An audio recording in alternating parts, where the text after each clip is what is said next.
I really enjoyed how I documented my Wano Luffy costumes, so I figured I'd do that on my next project, which is Haku from Naruto. Again, I kind of started off with researching some things, so I didn't really like the stripy fabric, so I want to incorporate that into the actual fabric texture and make Hakama Pants instead of just that weird stripe.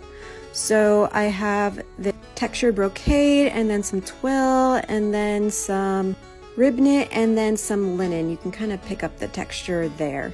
I'm not 100% sure how I'm doing the obi or if I'm making the headband, but I guess follow along to find out. So officially one of making Haku, I always start with the underlayers first and build up. So I'm starting with the turtleneck top. I chose this light rib knit fabric to give the look of the lines. And then I'm going to use one of my go-to patterns to kind of alter and make into a turtleneck. It's literally one of my favorite patterns because it only has a few pieces, so you can kind of alter it to whatever you need.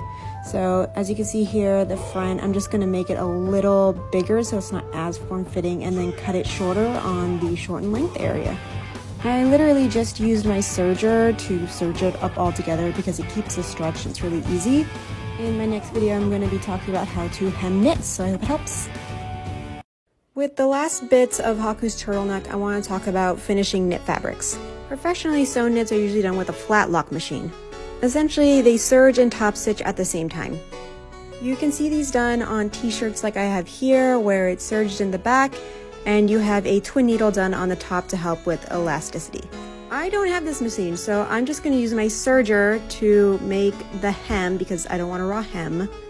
To stop any stretching or warping while I sew, I'm using this fusible adhesive, which works the exact same as Heat and Bond since it's a Heat and Bond product. Once that's all applied and hemmed, I'm taking it to my sewing machine. I already have my twin needles set up and I'm seeing where the edge meets, that way I can sew directly on top of my serge finish. Ta-da! And you can't even see it on the back. I did a test piece without the stabilizer to show, and you can see it's a bit more rippled, so I think it definitely helped with the final product. So I'm starting the Hakama Pants in this one, and I knew this was going to be the most difficult thing about this costume. I used the pattern, which you can reference here, and honestly it was not beginner friendly. I'm not sure if I would recommend it to people. Because it didn't have like a written portion, but if you're a bit more sewing experienced, then it might work for you. This process was honestly a gigantic pain in the ass. Like, I'm happy with the quality that came out. As you can see, it's all nice and French seamed, everything's pressed, but I think I honestly did a few things wrong because everything was so complicated when it came to the pleats. I also changed how the whole thing is put together at the top. Instead of a tie, I'm going to have snaps, which I'm about to show. But yeah, it's not bad product, just oddly difficult. So I just wanted to go over a few quick things on my Hakama Pants I didn't go over in the previous video. Just some extra things that I hope might help other people maybe making pants. I specifically chose to use snaps instead of the standard ties that you normally would because this is all going to be covered. You can see that he has the belt and the over jacket on top of the pants, which means if I had a bow there or not, it's just going to be really bulky and it's going to kind of make me look weird in the front. For a very similar reason, I added top stitches to all my pleats to help keep them flat and straight to also remove bulk. Pleating in Hakama Pants are really important, so in order to keep them there, I used starching when I was ironing. That helps make everything nice and crispy and helps the pleats stay. Hopefully all that was a little bit helpful. Best of luck. So next up on Haku, we have his kimono style top. Instead of drafting it myself, I'm using this pattern again. I'm a firm believer in working smarter, not harder. So all I really have to do here is shorten the length and then kind of edit the sleeves. And it essentially is the exact top I need. And it also has this little Obi Tie thing that I can use to tie when I get there. And other than the adjustments I just mentioned, I pretty much just followed the pattern exactly. The only real difference is I didn't have to line the sleeves since I'm going to be sewing kind of like a bias how I'm doing the collar portion. So here's the collar. You can see I'm about to sew the stitch and a ditch method on it. And this is what I have so far. I just need to attach some snaps and a tie in the front, and then we're good to go on the top.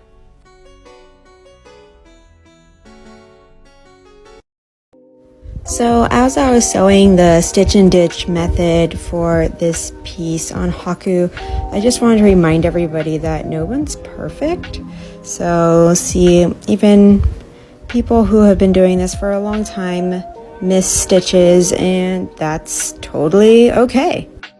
Making mistakes doesn't mean you're a terrible seamstress or a bad crafter or anything.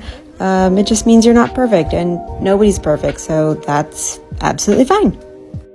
I'm just gonna go ahead and use a hand stitch to just kind of close up these seams instead of redoing it on the machine. That way it's a little bit neater, and nobody needs to see the double stitch on the other side.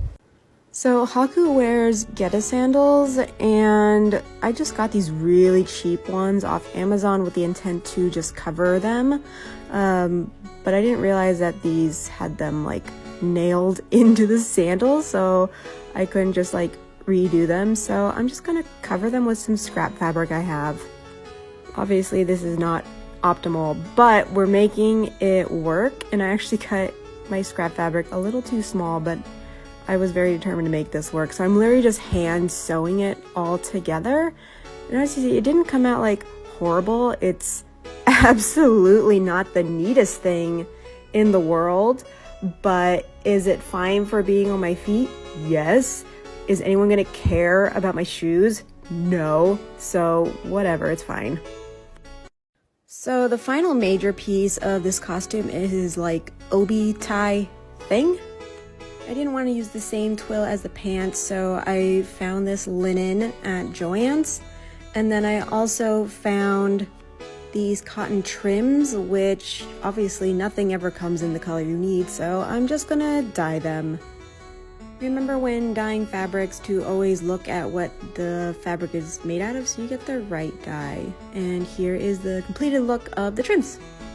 I went ahead and attached all the little lines just by doing a straight stitch, and then I kind of made it look like there was an overlap or two instead of doing two separate strands because I didn't want it to be bulky because I'm using a lot of thick fabrics. And then I attached the tail to the back. I'm just going to kind of sew that directly on because you're not going to see it because of the overlap. And then I added snaps so it all comes together. So with the exception of the wig, which I'm still obviously working on, all of the sewn parts for Haku are done.